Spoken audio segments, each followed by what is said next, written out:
From the gridiron to the diamond, this is more than X's and O's. This is your best Florida sports podcast with CBS 12 News sports director John Evenson, producer extraordinaire Sam Sullivan, and Max Shepman with the lighter side of sports. Welcome back to another action-packed episode of Best Florida Sports Podcast. It looks a little different. We're not missing somebody. We just have a different look. Our John Evenson is on site. He went on his own field trip. He did. He's on his own field trip. And I was jealous of those astronauts in those in that space station. So I came up here. They're leaving me up here for 9 months. Sorry, 9 months. So I'm just kind of floating around. But I'm nailed down to this chair here. So, okay. No, I'm at the James Hardie Pro Football Hall of Fame Invitational at the old course at Broken Sound at Boca Raton. So cool. Like the best football players of all time everywhere and the best golfers of all time too. So it's really cool to watch them play. The Pro-Am was today, Wednesday. Got to see LT. I got to see Warren Sapp. Got to see a whole bunch of different guys out here. So, yeah, we'll get to that a little bit later. Could you imagine Evenson just stuck in space for 9 months? Like, no. I feel like everybody in the space station would be like, can we get this guy the hell out of here? Like, ship him off on, like, some UFO. Yeah, it's one thing being trapped in the space station, but then to have me there with all my bad habits, I would not wish that on anybody.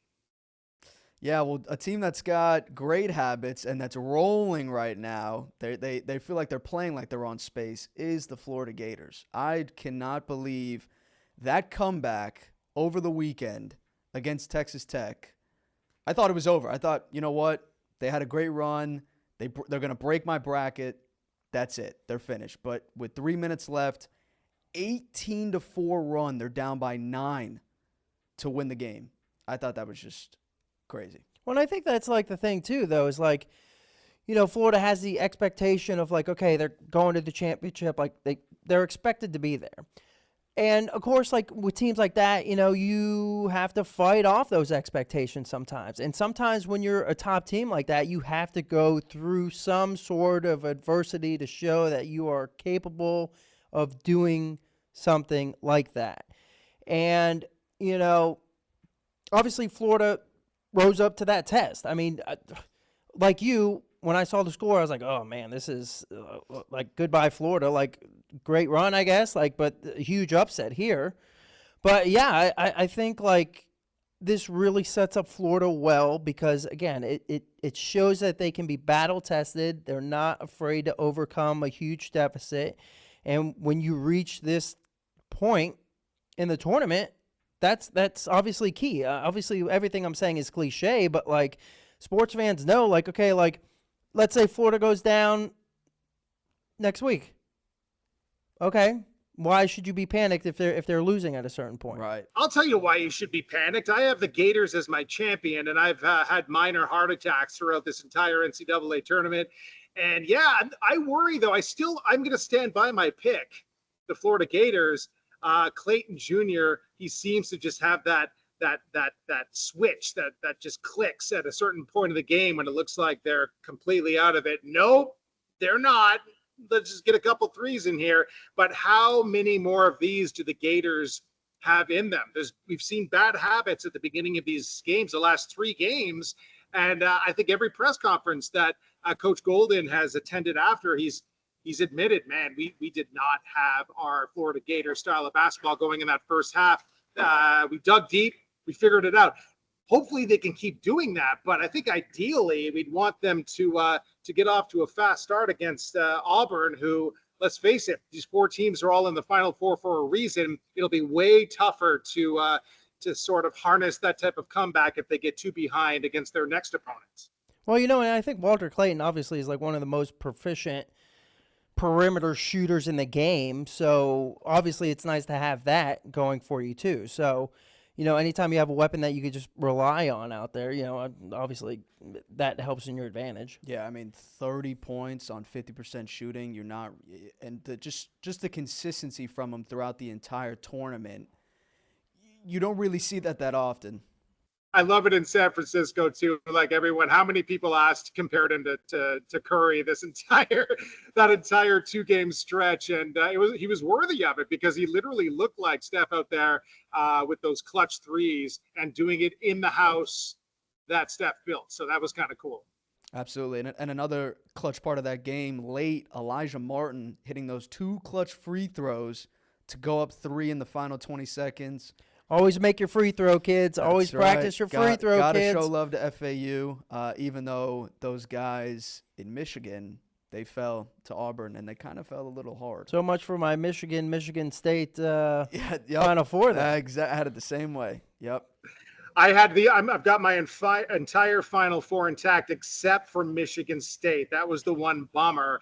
I figured I did not picture all 1 seeds here. I knew it was going to be a 1 seed heavy Final Four, but I kind of got burned on Michigan State there. But you brought it up last week, Max. I mean, as excited as I am for these 4 powerhouses to be just going head to head towards a national championship here, I'm equally as concerned that this is what college basketball has become. I used to love the upsets. It wasn't just, the early round upsets that were intriguing. The NCAA tournament is supposed to be that tournament where like anything can happen.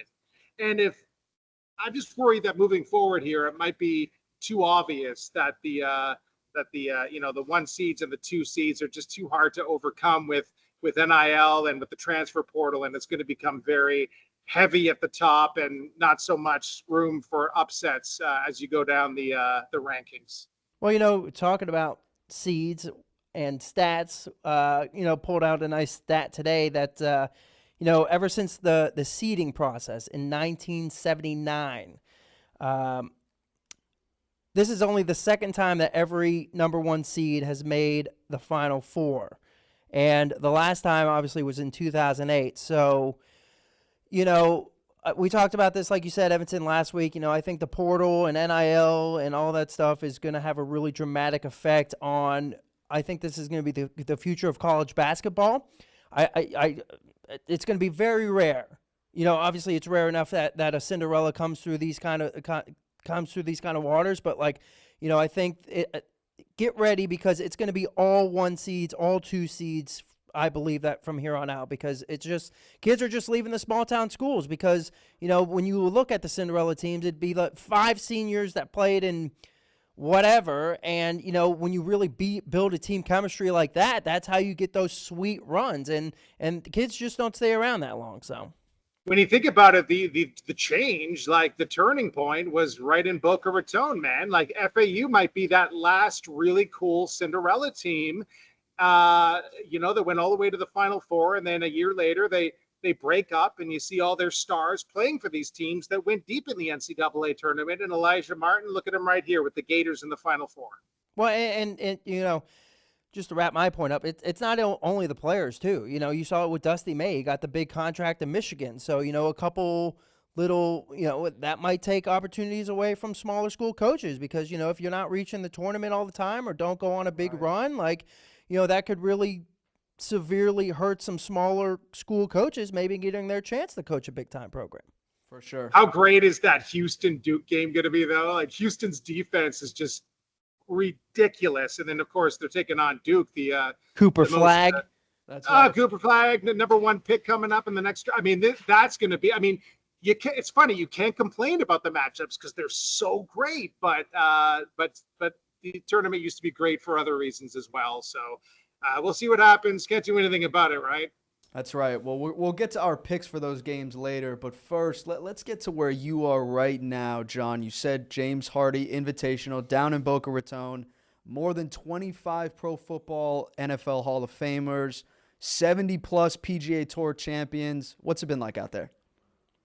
It is great. I mean, the practice rounds were on Tuesday. There's 2 pro-ams today, and it's it's unbelievable. You just walk around and you see all these players that you grew up watching. Just for me alone, Andre Reed and Thurman Thomas. I grew up in Toronto, so the Bills games were always on TV. The Canadian reference. well, the Bills are officially an American team, I do believe, Max. But yeah, No, yeah, I know, exactly. but you like to throw out the Canada reference, and I love it. I feel like every pod we've done, it's been like something Canada. I love it. You're fine. I'll erase that part of my life and I'll never mention it again. Eric Dickerson, man, I mean, he was one of the first guys here on the driving range. Of course, then you see a big guy walking down. I saw him this morning. He looked like Santa Claus. And I said, why is Santa Claus hanging out with Ronde Barber? Oh, it's John Daly. John Daly, the soon-to-be Hollywood star who's in the upcoming Happy Gilmore 2 movie. I asked him about that as well. And they were playing with each other. Could you think about two more? You would think LT, maybe Lawrence Taylor and John Daly. Could you imagine that duo? But it was Ronde Barber and John Daly playing in the Pro-Am today. And I got to tell you, Daly was just chill. He was playing his country music on his cart, blaring it. It's the Pro-Am. What does he care, right? I didn't see any beers. I didn't look in and see if I don't know if there was any open beers in his cart. Not sure where he's at with that. But what a guy to talk to. Ronde Barber, we start with right here. I'll send you to this interview from earlier. You're with the great Ronde Barber. I know that this is you're a big part of this. Like Ken Kennerly even went as far as to say you were maybe one of the original brainchilds. What do you think to see this all happening? Well, I think a year and a half, or whenever it was, it got into planning stage.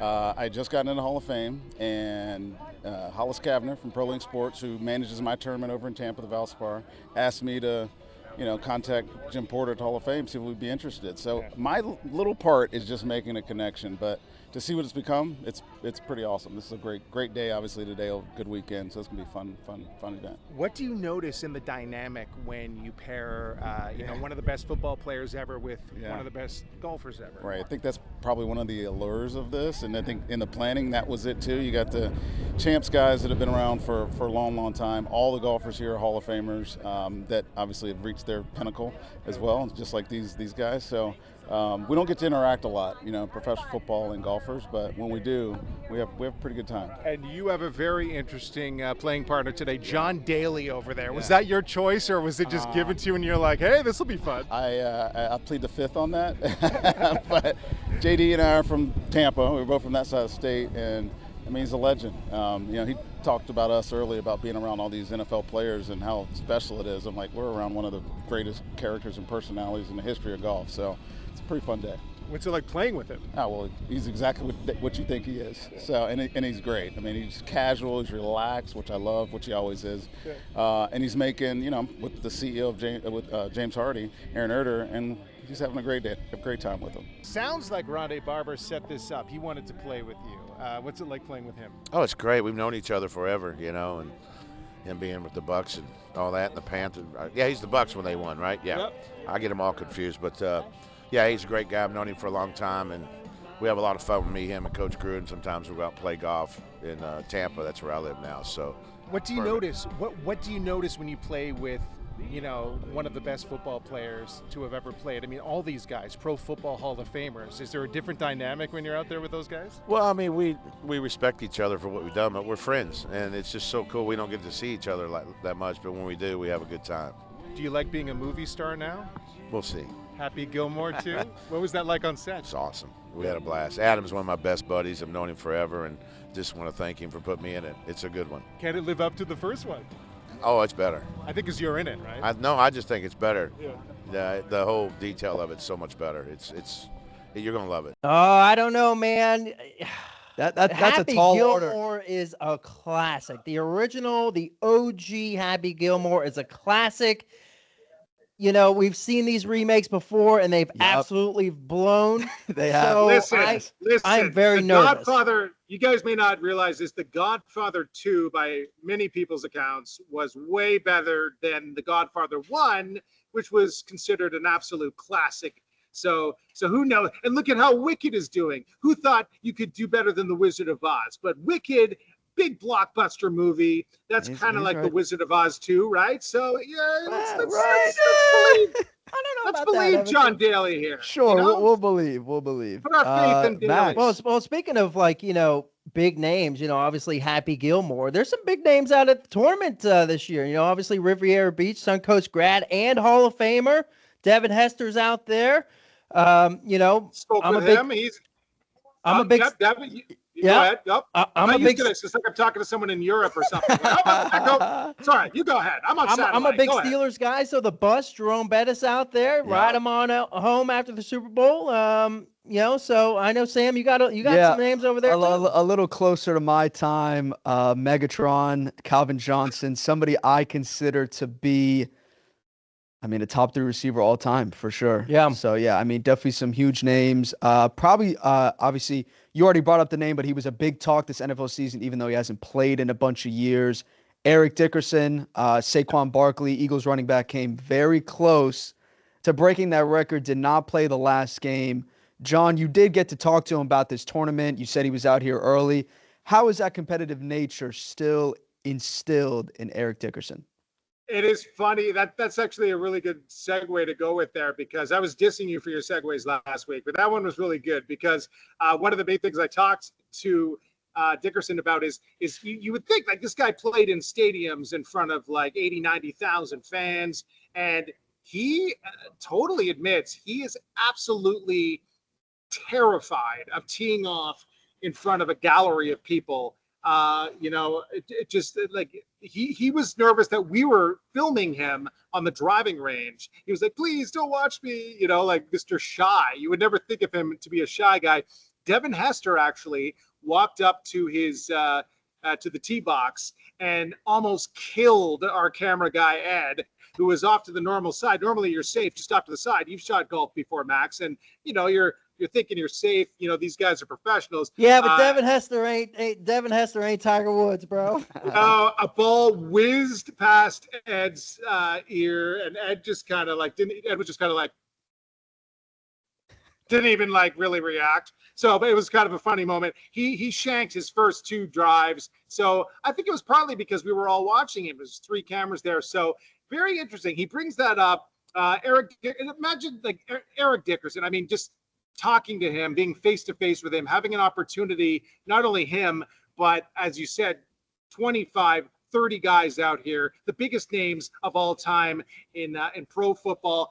And not to mention the golfers, like John Daly's not the only guy out here. Of course, we got Fred Funk. We've got all types of guys out here. Corey Pavin, who won the U.S. Open in 1995. So it is just a who's who, perfect for golf, perfect for football. I haven't seen a gold jacket yet, but these guys are just in all of their glory. Here's my interview with Dickerson.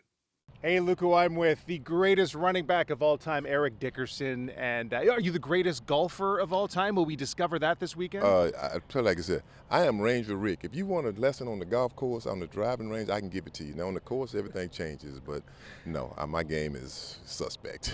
This is amazing, though. Like, we get to see all of our favorite Pro Football Hall of Famers playing with some of the best golfers of all time. Like, you guys are used to doing this on your own, but with all the cameras around and everything, it's going to be televised nationally.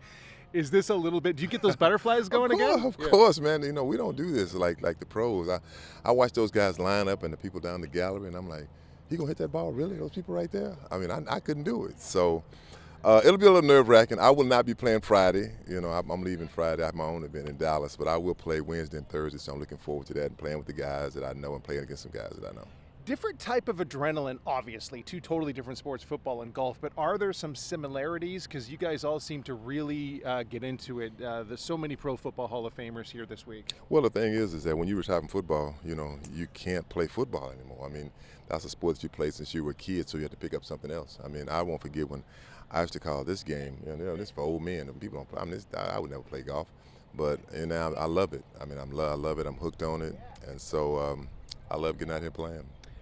Who do you trash talk with the most in this type of scenario? Richard Dent. Is that it? Yeah. Richard Dent and Lawrence Taylor, for sure. And what kind of things? Like, could we show on TV what you? I cannot say it on air. Let's put it like that. It's gonna be a lot of you beep beep beep beep beep beep beep. Yeah. So, but yeah, those are my guys to play with. We're gonna watch you now. We're gonna see if you can get one through the uprights there. All right. Okay. Don't watch me right now. You can see that's the pressure. I'm talking about that pressure. All right. We'll pretend we're not, but we will be. Okay. All right. Thanks so much. Thank you. Appreciate it. Yes, and obviously, a big holiday that has passed, April Fool's Day.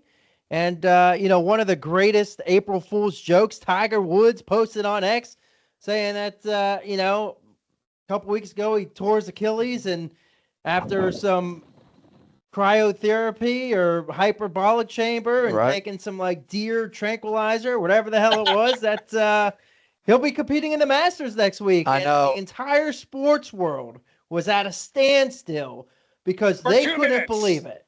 And then, obviously, John Evenson fell for Tiger Woods' prank.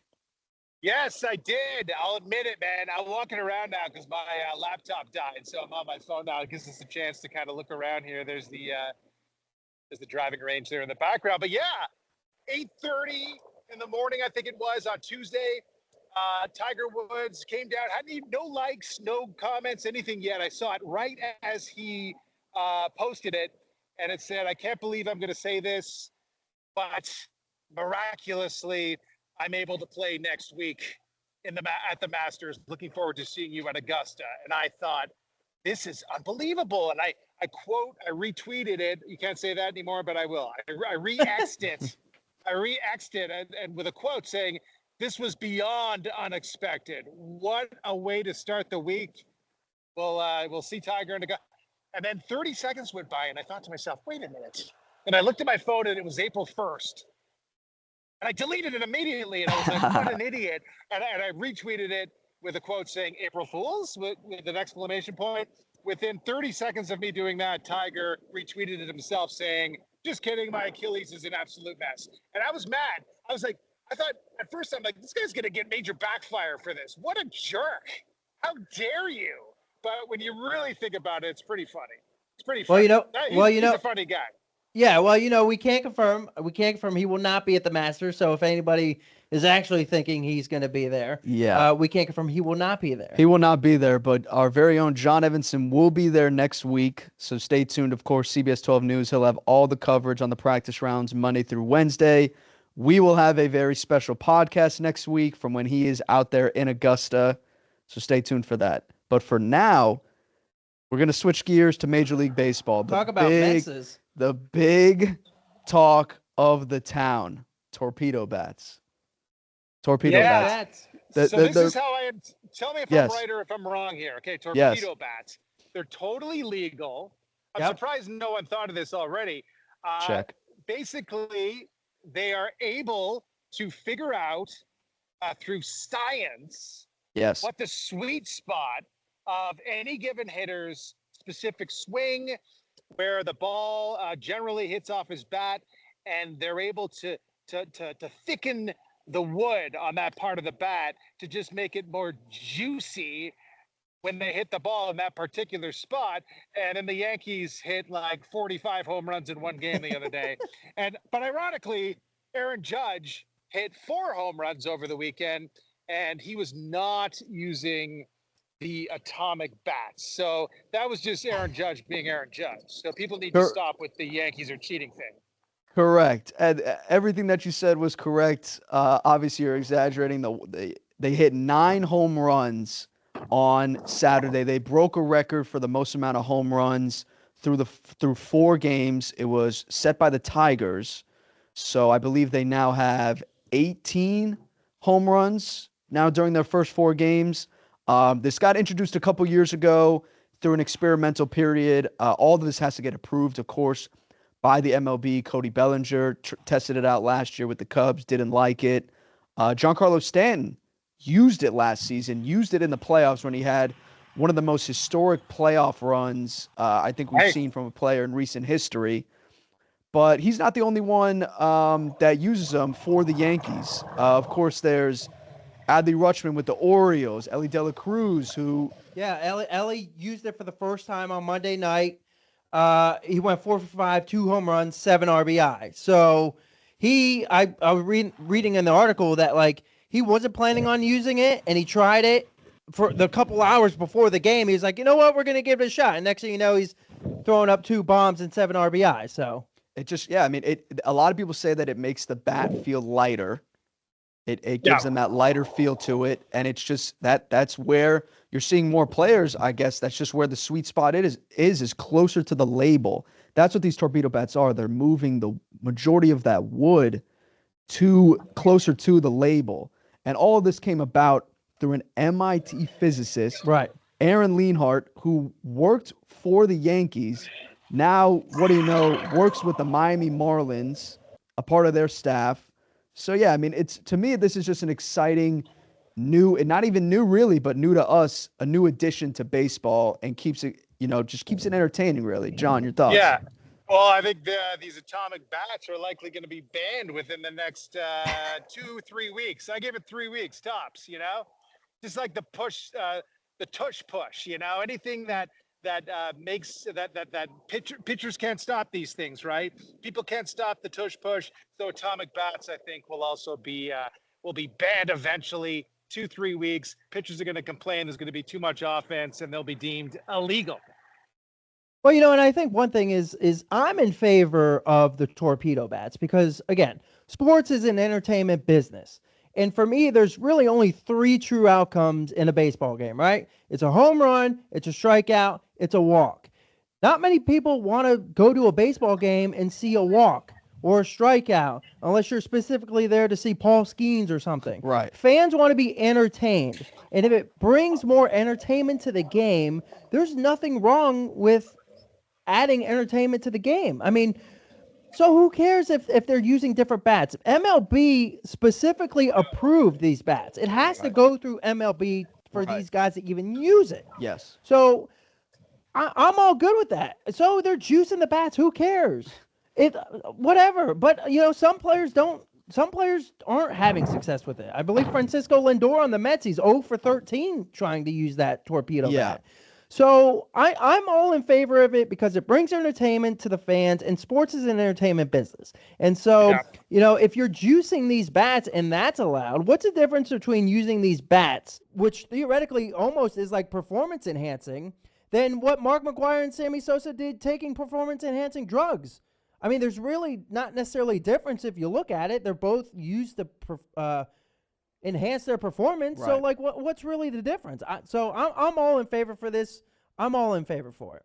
For sure. Hey, listen, baseball, we'll see, because baseball has always been known as to need a certain element of tradition. Anything it's the naturalist. Along, yeah, like anything that comes along and messes with the books and the stats and makes things irregular, or the good of the game, like the pureness of the game is usually it's boring.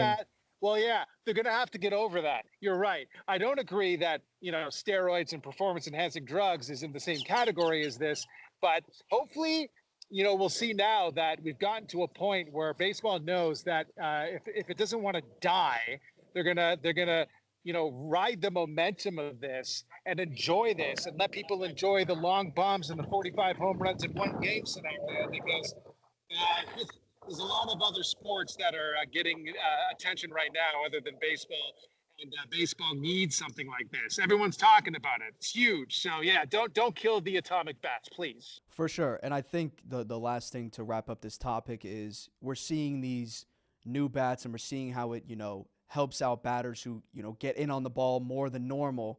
It brings up the point of, or the question, are they going to bring back spider tack for pitchers? Because you've pretty much taken away all of their legal advantages, if you will. Are you going to bring that back because now you're giving an advantage to batters? I mean, I feel like it's a little bit different with pitchers, because I feel like at some point, skill still has to take over, right? Right. Just because you have a better, quote unquote, better bat, you still have to figure out where the hell the ball's going to hit the ball. Right. And I think in the pitcher's case, you still have to be able to deliver the pitch where you want to. So, I do agree with the fact of this opens up maybe a new can of worms. Maybe pitchers should get spider tack or whatever. But again, at the same time, if it is the way it is now, then pitchers need to adjust. Hey, I need to be better with command or something. So take advantage of the outside of the plate more. Yeah. I think the problem here is that we literally witnessed a landslide of offense when these things were introduced in these games over the weekend. So, of course, equipment evolves, and tendencies and preparation usually evolves slowly to the point where, 10 years later, 20 years later, you look back and you go, oh yeah, the game is very different because all these things evolved into this. But when you introduce a new concept and in one weekend, it's like, whoa, they can't keep the ball in the park at Yankee Stadium. That's a little bit scary, I think, for the powers that be, that it could completely change the game and leave the pitchers, completely screwed. Yeah, and I just want to wrap up with my one thing real quick. I'm not really sure why this is becoming a big deal right now, because players used it during spring training. Sam, I believe off air you told me that like last year, Giancarlo Stanton used it. So, but like even Giancarlo Stanton in the postseason last year used it. Sam said all season. So like, why is this now becoming a focal thing? Is it just because it's like recency bias? Like, oh, like everybody hates the Yankees and they're bombs away and whatever, so people hate it. So like, I guess just to wrap on my point, I'm a little confused on why this is such a controversy right now. If this has been happening for some sort of time now. Yeah, I think it could go into the part of it being the Yankees, but I think it all just spearheaded at once with them hitting 9 home runs, 20 runs driven in. Not only that, they hit off their former pitcher the first 3 literal pitches of the game. Maybe he just sucks, dude. Home runs. I know. How could that be? They read them perfectly. Like, I know. Yes. All right, we got 8 minutes here. It all spearheaded at once, but another hot topic. They're on a hot streak right now. The Miami Heat, 5-game win streak after losing 10 straight. Just completely. Seriously, I stopped watching them. I stopped when they lost 10 straight. I gave up on them. They've been winning again lately? Is this true? That is correct. They have been winning quite a few lately, 5 straight. They play Boston tonight. We're taping on Wednesday, so we obviously don't know the result of that. You will. You out there watching will know the results of that. But they're currently the 9th seed, guaranteed a play-in berth. So I believe the highest that they can get is the 7th seed. It's been really crazy to kind of see them flip it around. The one thing that Bam's been preaching to them during their losing streak was don't let go of the rope. That was the phrase that he kept on using to these guys.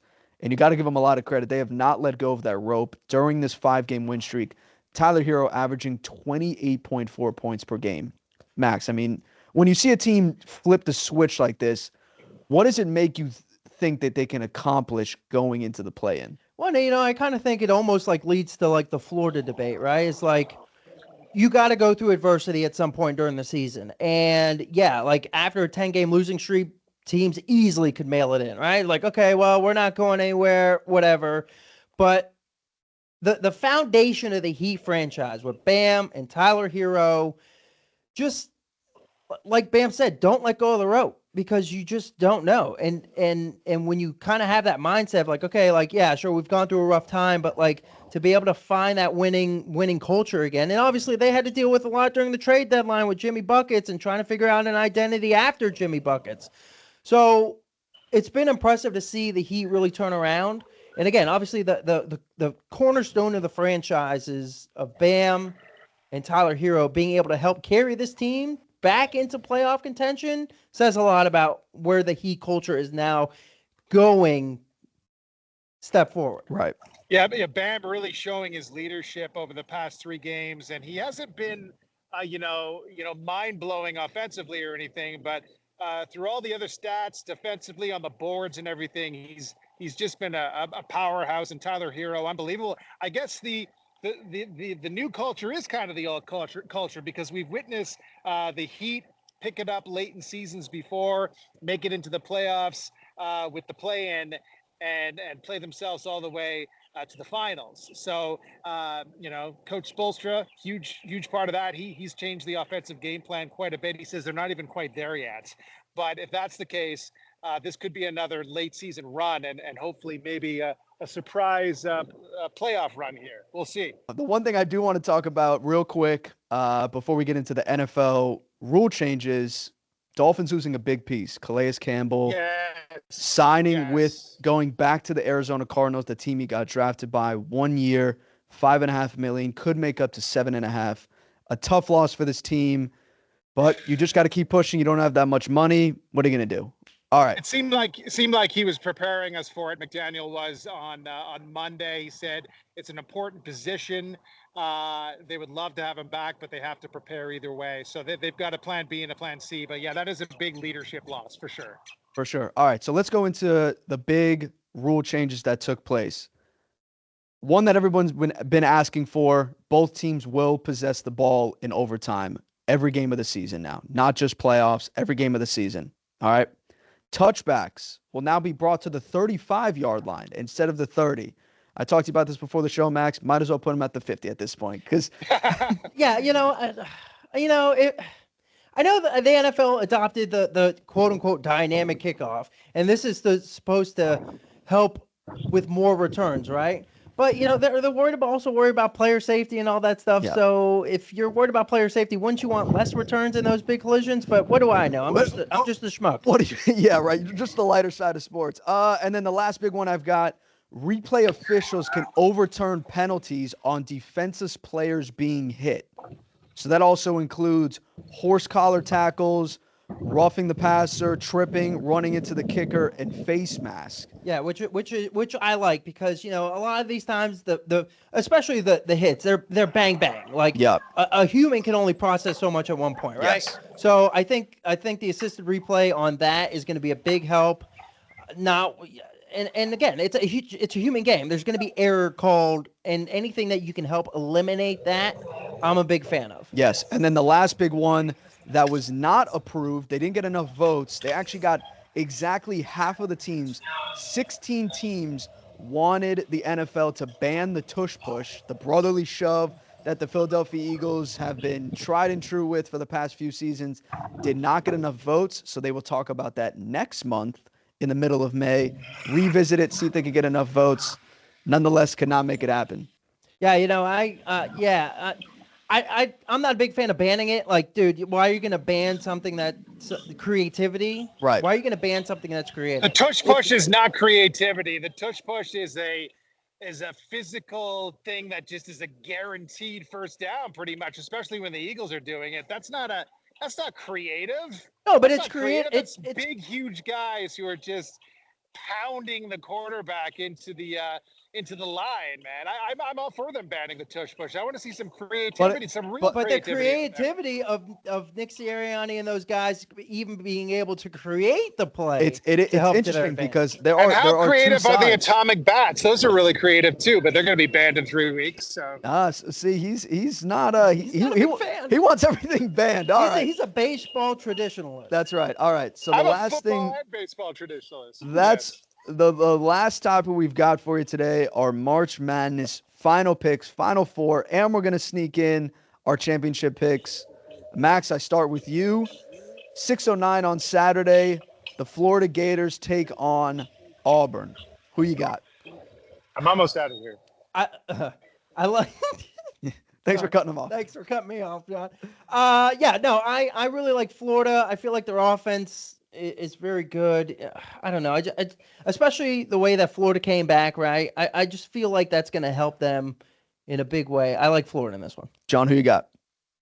Yeah, I've told you already. My champion is Florida. I still believe in them 100%. I just get really worried about these slow starts that I've seen and these bad habits that have so-called battle tested them, hopefully, in the NCAA tournament. But I'm going to stick with my guns, man. They are awesome. Elijah Martin, he's hungry for a national championship before he heads to the pros. And he's got, no one has more experience than that guy.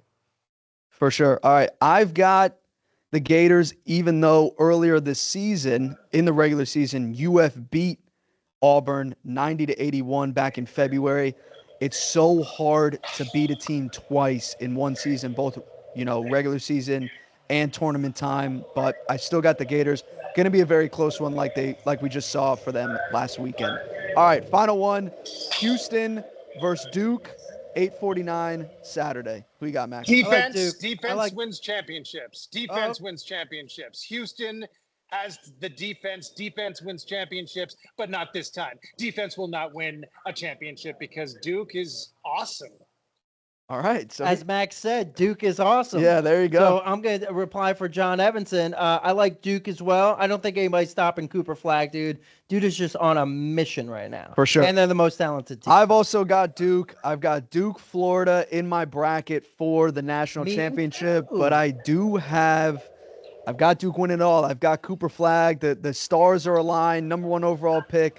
I've got Duke winning the championship. John has already mentioned he's got the Gators chomping it all the way. Max, you got winning it all. I'm a Dookie.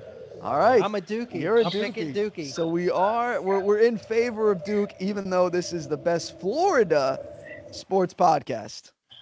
You'll see me at the top of that VIP March Madness challenge by the end of next week when the Florida Gators win it all. All righty. He can live in Candyland. For now, we want to thank you guys for tuning into this special episode. As I mentioned earlier, stay tuned next week. A very special episode all about the Masters. John Evenson will be out there all week. Enjoy that. Enjoy this. And this time next week, I will be 1 year older and wiser. Oh. Happy birthday, Sam. birthday, buddy. Thank you. I'll bring you back a pimento cheese sandwich and I'll wrap it with a bow for you. Yeah, it's going to be moldy by the time you get Yeah, it. that's just what I'm looking forward to. Stay tuned for next week. Best Florida Sports Podcast drops every Thursday morning. Listen on your favorite platform or watch on YouTube.